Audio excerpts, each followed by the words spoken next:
is our Father, our Mother too. God is our dearest treasure. God's ever near, the one friend who loves us without any measure. Of his dreams our love was made, only from him is love repaid. Let us in gladness all live for him, serve him in every season, serve him with thought, with hand and limb, love him without any reason. God befriends us as we are, fools we that hold his love apart. God is our Father, our Mother too. God is our dearest treasure. God's ever near, the one friend who loves us without any measure. Of his dreams our love was made, only from him is love repaid. Let us in gladness all live for him, serve him in every season, serve him with thought, with hand and limb, love him without any reason. God befriends us as we are, fools we that hold his love apart. God befriends us as we are, fools we that hold his love apart.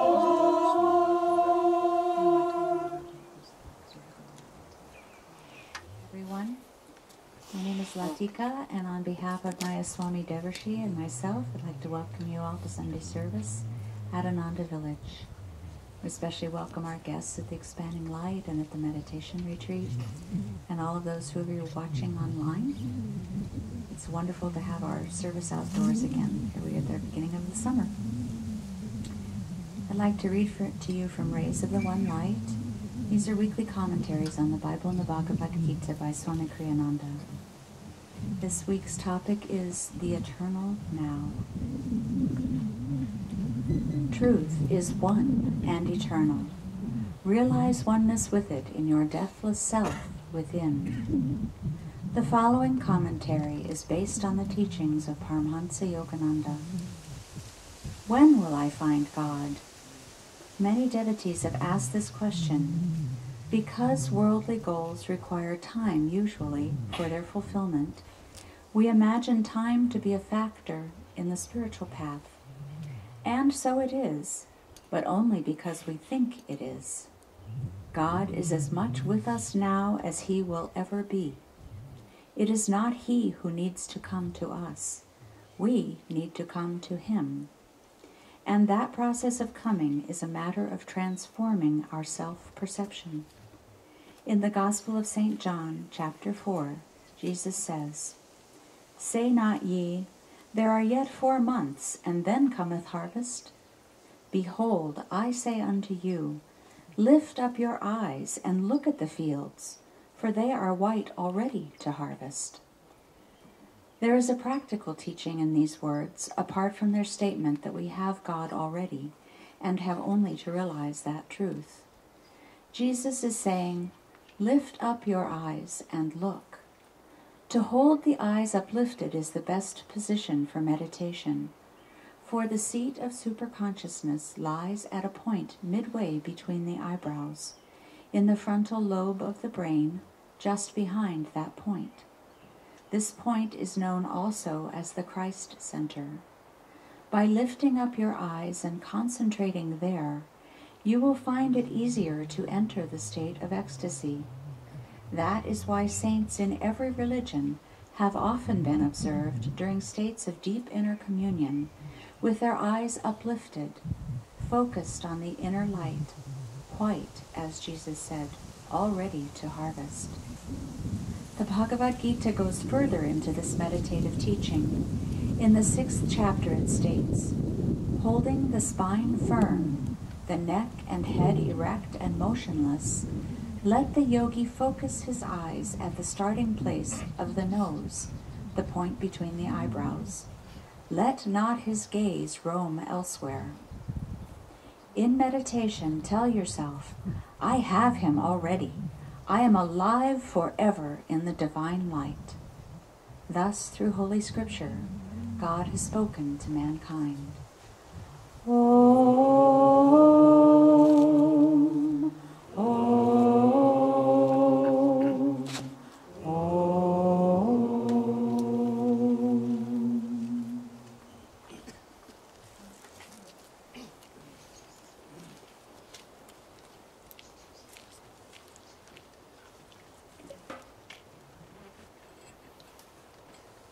I would also like to welcome everyone, wish all fathers a very happy Father's Day, and wish everyone a very, very blessed and happy first International Yoga Day, which I will be talking about. Yes, it's worthy of applause. Paramahansa Yogananda's Whispers from Eternity. I attuned my life with thine. Now my life has become a long, unbroken inspiration. Thy fountain of bliss refreshes and delights me night and day, whether I be wakeful, fast asleep, or dreaming fondly of thee. Oh, what has become of me? Delight on overwhelming delight. Endless, indescribable thrills of divine delight spray unceasingly over me. O aged nectar, wine of centuries, I found thee at last, and will taste of thy sweetness forever, forever, forever.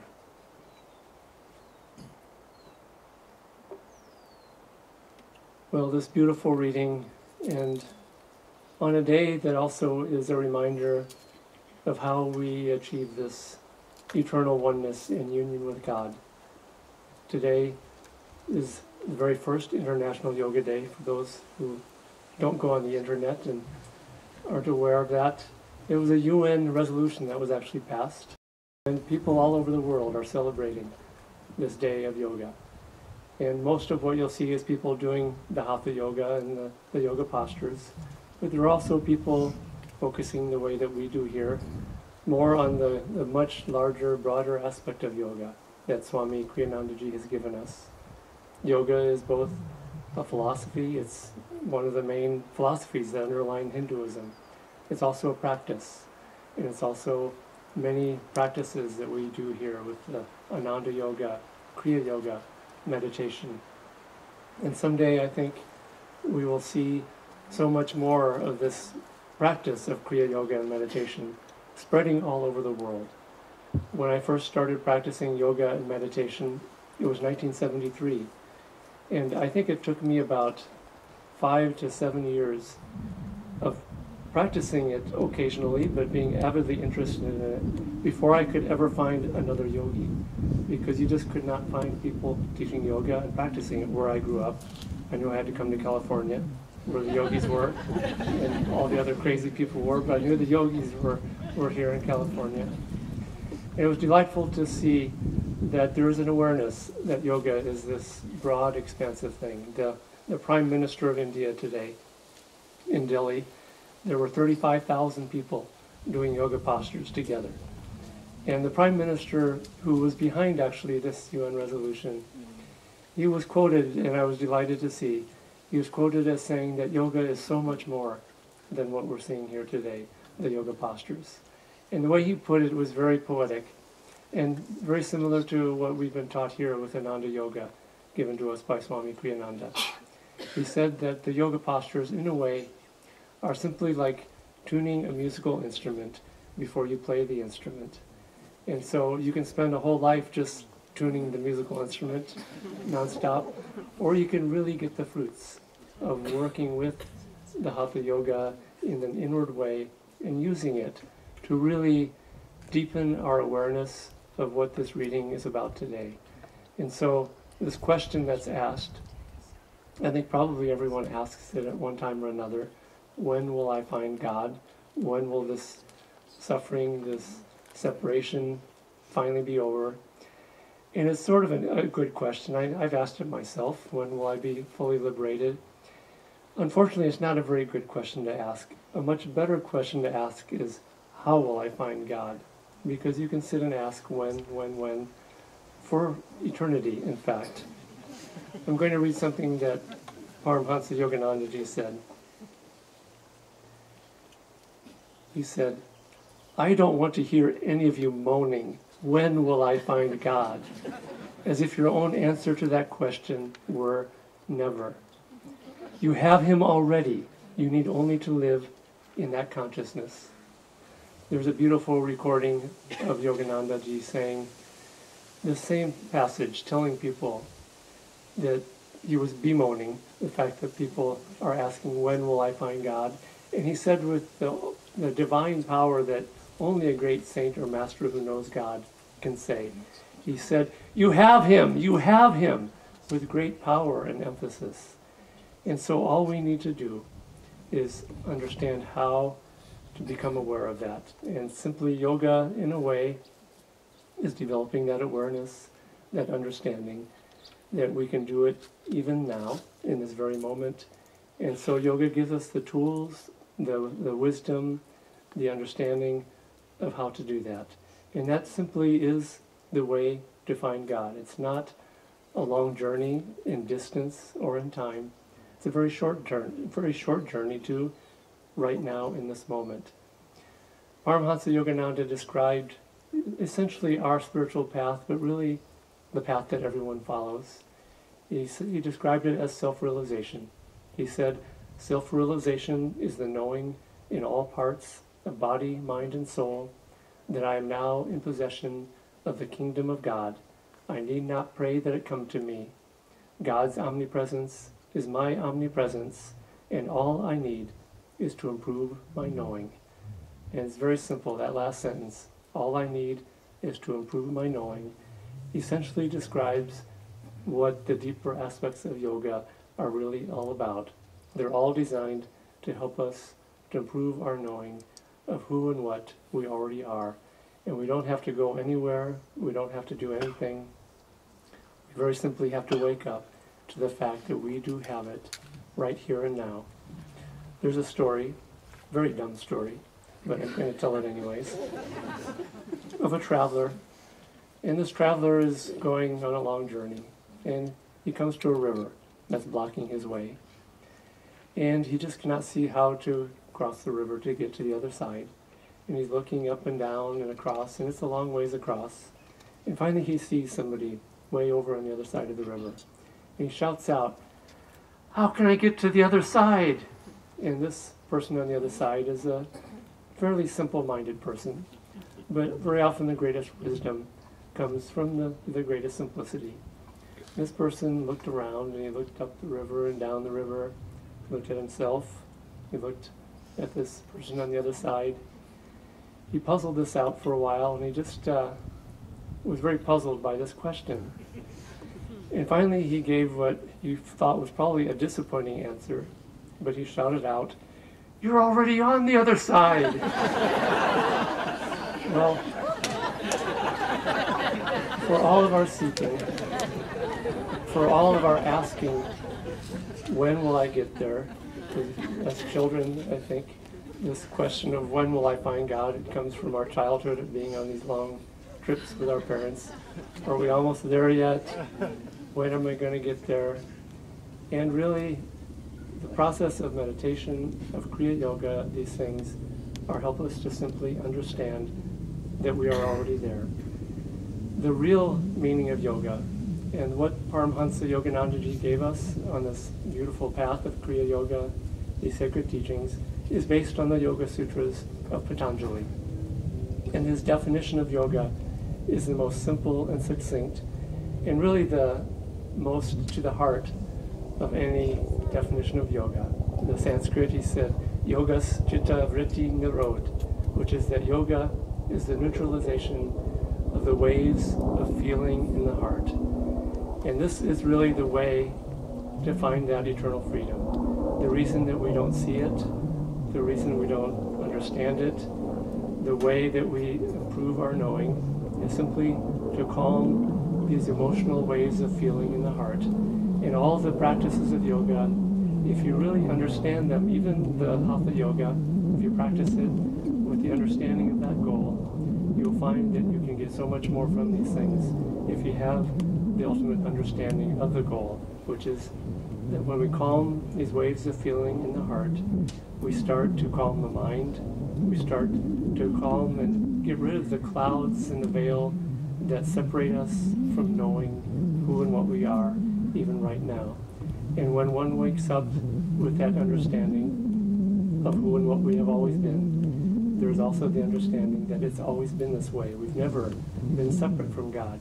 We've always been part of God. And all that we need to do is awaken to that, improve our knowing, and understand that. And so all the different paths of yoga are all designed to help us to improve that knowing. Kriya Yoga that our gurus gave to us particularly works with this in the most direct way.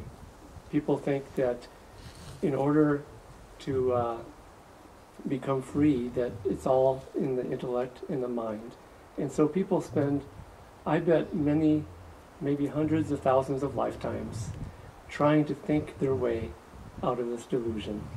And what Patanjali was saying with his definition of yoga is that it's not the mind and the intellect that is the problem. It's the emotional waves of feeling in the heart.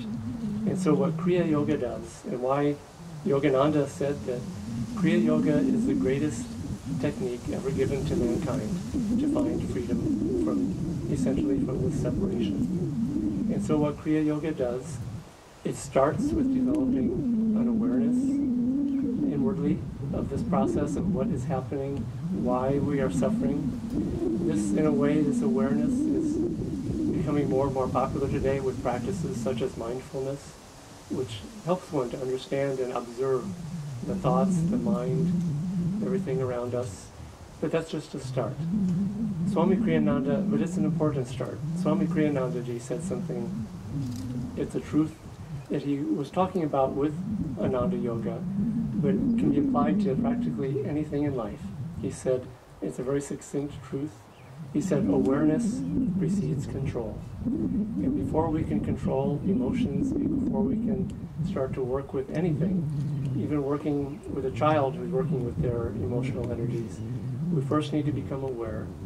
And once we have that awareness, then we can start to take charge of our emotions, of the life force. And this is what Patanjali described as pranayama, control of the life force.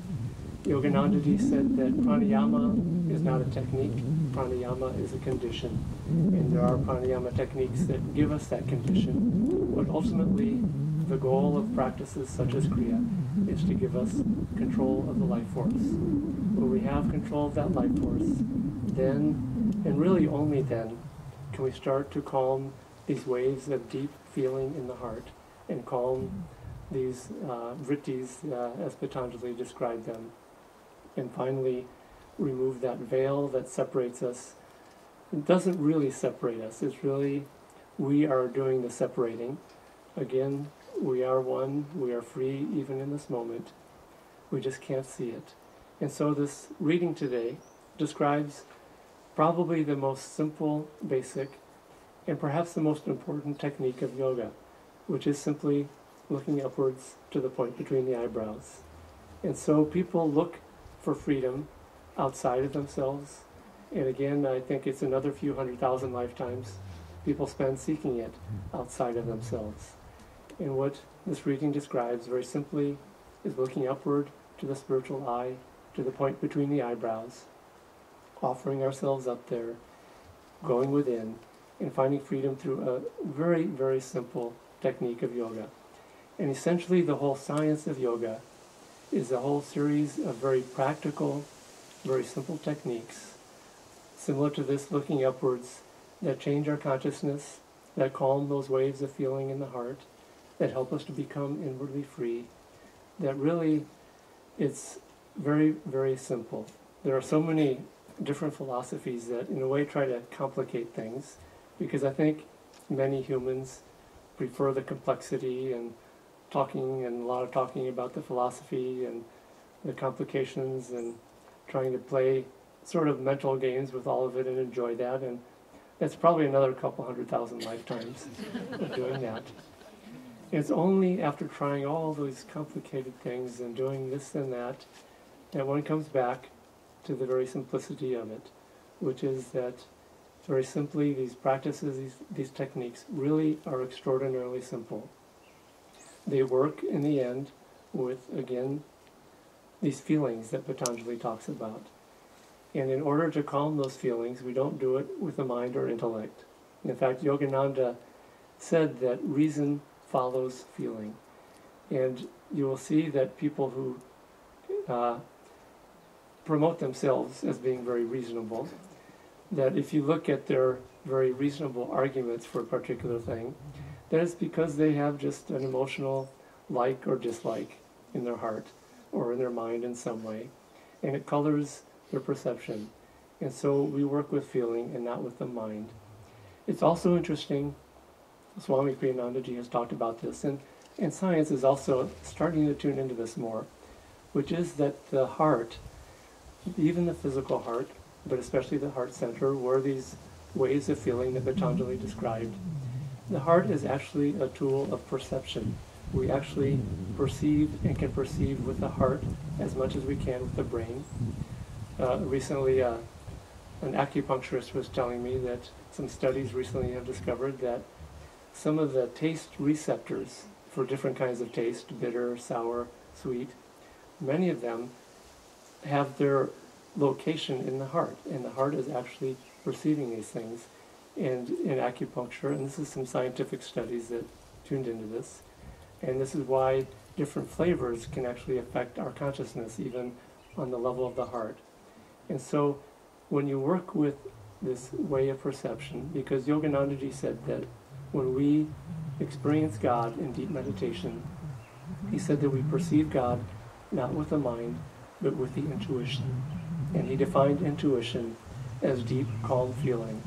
And so try, when you meditate, when you tune into divine truths, when you try to understand your life and what it is that's keeping you from knowing in this very moment who and what we really are, try to perceive with your heart and with your intuition more than with your mind. The way that Swamiji put it when he did an expanded version of this reading today, he talked about how to look up to the spiritual eye, because I think people tend to have a more mechanistic and mechanical and physical approach to many things, because that's how we're used to working. And so people think to look up to the spiritual eye is really just about the physical eyes, and that if we just look with enough physical tension there, then we'll see the spiritual eye. But it's more about intuitively, again, using the heart, the intuition, as a tool of perception and looking upward. Swamiji has also taught that people who are trying to see the spiritual eye, sometimes they try too hard with tension and with this way of looking physically. He said sometimes, instead offer yourself up to that point between the eyebrows. Offer the feelings of the heart up there with devotion and with self-offering. And when you do that, that's working with intuition, and that's working with the perception of the heart. The way he describes it here is, and he ties it into this idea of we already have that, we just are not looking in the right place and in the right way, both. In God's realm, the principles of cause and effect do not apply as they do here on earth. Extending this thought into the sphere of religious attitudes, it should be clear that there is no need to dwell on thoughts of one's sinfulness and unworthiness, for divine grace is ours eternally, if we will but dwell in it with confidence in God's love for us. The Lord can liberate the soul from delusion in a trice. All that we, his children, need to do is wholeheartedly lift up the chalice of our devotion in deep prayer and inner communion to receive the effects of God's light. And he's describing here this offering of the chalice of our devotion up to the spiritual eye, where we can then receive with the heart's perception and reception the grace of God that will change us. Ultimately, the goal of yoga, I think if you asked many of the millions of people practicing yoga today, what is the goal of yoga? You would hear many, many different answers. But in the end, Patanjali, in his great Yoga Sutras, describes the ultimate goal as divine union, union with God, union with divine bliss in ourselves. And this he explained as the final limb or stage in his eight-limbed path, which is the state of samadhi and final union with God. I think what we'll do now is we'll try to tune into that samadhi state, because it's important to remind ourselves of that goal on a regular basis. Paramahansa Yoganandaji, one of the great contributions that he made was this very poetic rendition of that samadhi state. And as a perfect example of how it doesn't matter where you are, spiritually, physically, mentally, you can tune into that right here and now. He wrote that poem on the New York subway. I was recently in New York City, and I traveled on the subway. And it was even the New Yorker who was with me said it was an exceptionally loud subway day with the screeching and the restlessness. And I could not imagine how one could go into samadhi in that time and place. But this is why I think Yoganandaji did this for us. He was teaching us that anywhere you are, you go within, you look up to the point between the eyebrows, you work with the awareness and perceiving again with the heart, and it's right here and now. It's not over there, it's not some other time. And so we'll end by listening to Yogananda, his poem Samadhi. We'll listen to Swami Kriyananda reading this beautiful poem. And as you listen to this poem, listen with the heart rather than with the mind. Try to tune into the consciousness of this poem, into the expansion of it, into the eternity of it. One of the lines is, eternity and I, one united ray. And so let's tune in and let's be receptive and let's practice true yoga here as we listen to Swamiji reading this poem.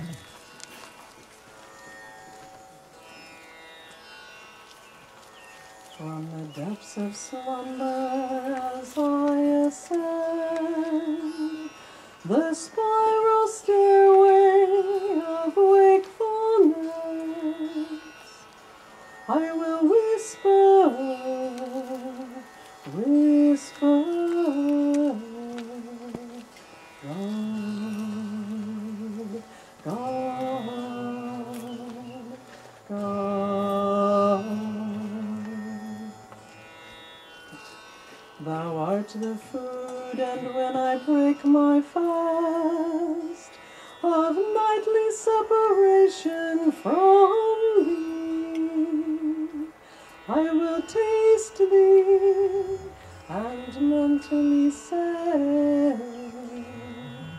God, God, God. No matter where I go, the spotlight of my mind will ever keep turning on thee.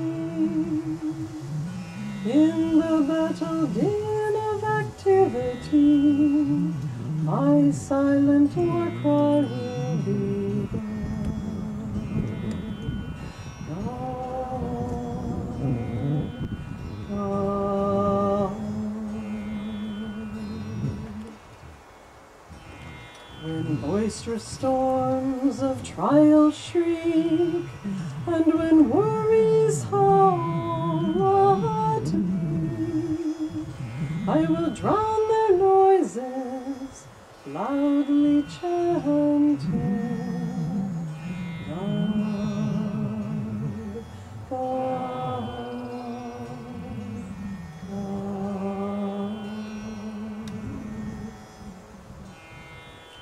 When my mind weaves dreams, dreams